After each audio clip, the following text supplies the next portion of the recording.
Okay, so hi. Boleh tahu nama dengan kos? Nama saya Nur Muhammad bin Zamadi, saya kos Kreatif and Multimedia.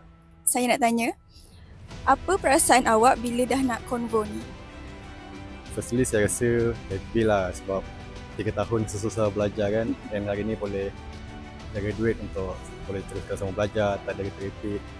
So saya bersyukur lah dapat sambung belajar semua, dan semua susah payah kita belajar selama 3 tahun tu akhirnya dibayar lah. Mr. Haris Farah, Executive Director, Malaysia, Chamber of Commerce and Industry, MGCC, GMI Top Management.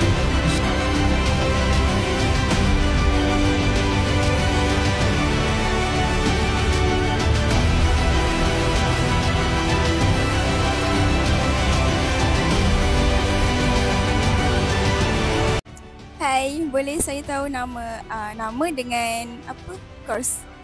Nama saya Alisa Maisarah binti Adam Zamri. Saya dari kos Sustainable Energy and Power Distribution. Okay. So, untuk hari ni saya nak tanya sikit, apa perasaan akak untuk konvo esok? Excited tu banyak juga. Nervous tu pun sama banyak dengan excited tu. Takut terjatuh ke apa kan. Tapi at the same time rasa macam cepat betul lah masa berlalu. Mula-mula masuk fikir selama je. Tak dah nak grad dah isi. Oh sorry.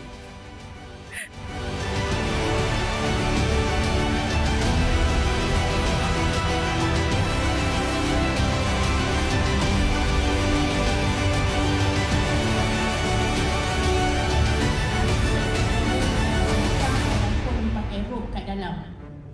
Okay, so Boleh bagi tahu nama dengan kos? Nama saya Madiha Raihana binti Mat Lazim and course from Software Engineering and Testing. Okay, so boleh tak awak describe perjalanan study awak dalam 3 perkataan? I would describe my uni life macam first exciting and then a little bit chaotic and then rewarding lah.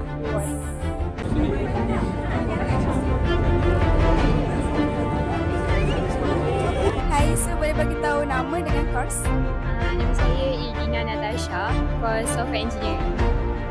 Okay, so boleh tak awak describe perjalanan sepanjang awak study ni dalam 3 perkataan je?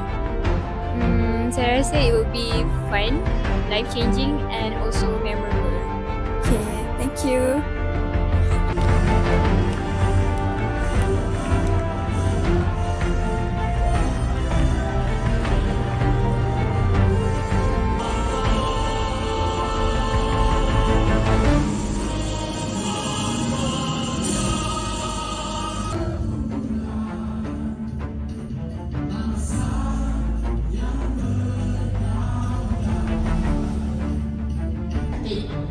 okay, tak lama pun you duduk. Kita try to habiskan the event as. Boleh bagi tahu nama dengan course? Nama Razim Iskandar, saya kos Autotronic Engineering. Okay. So soalannya, pernah tak awak rasa nak give up? And then macam mana awak bangkit balik? Dia rasa nak give up tu adalah, tapi dia salah satu cara nak kita bangkit balik daripada rasa tu, kita kena tahu kita kena ada big why kita. I mean kenapa kita ambil course ni. Kenapa dulu kita minat dengan course ni. So bila kita dapat kenal tahu, maksudnya kita dalam diri kita ni kita tahu apa tujuan kita. So itu adalah salah satu cara untuk kita counter kita punya give up. Bila give up, kita ingat balik, aku buat semua ni untuk apa? Hujung-hujung nanti aku nak apa? Macam tu. So itulah salah satu cara. Okay, faham. Okay, itu je. Terima kasih. Our VIP turun stage. Ya, alhamdulillah. Okay, do and don'ts.